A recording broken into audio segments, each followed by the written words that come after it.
امام حسن اور حسین بیمار ہو گئے تو حضرت فاطمہ نے منت مانگی، یا اللہ میرے بچوں کو شفا دے، میں 3 روزے رکھوں گی۔ اللہ تبارک و تعالیٰ نے بچوں کو شفا عطا فرما دی۔ اور میں سمجھتا ہوں یہ کربلا کی ٹریننگ تھی۔ روزے رکھے بچوں نے۔ کس نے روزے رکھے؟ بچوں نے۔ کس نے؟ 7-8 سال کی عمریں بچوں کی۔ حضرت علی فرماتے ہیں جب میں نے دیکھا نا میرے بچے بھی روزے سے ہیں تو میں کہیں سے تھوڑے سے جوں لایا۔ یہ شہزادے ہیں کائنات کے سب سے بڑے۔ فرماتے ہیں میں نے بی بی پاک کو دیے تو سیدہ پاک نے جوں پیسے روٹیاں پکائیں، اور جب عین افطاری کے وقت کھانا سامنے آیا تو دروازے پہ بھکاری آیا۔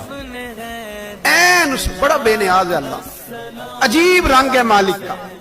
عین افطاری کا وقت جب آدمی کہتا ہے کہ فٹافٹ ہو جائے، بھکاری دروازے پہ آیا اور اس نے صدا دی، او میرے رسول کے گھر والوں، کئی دنوں سے روٹی نہیں کھائی۔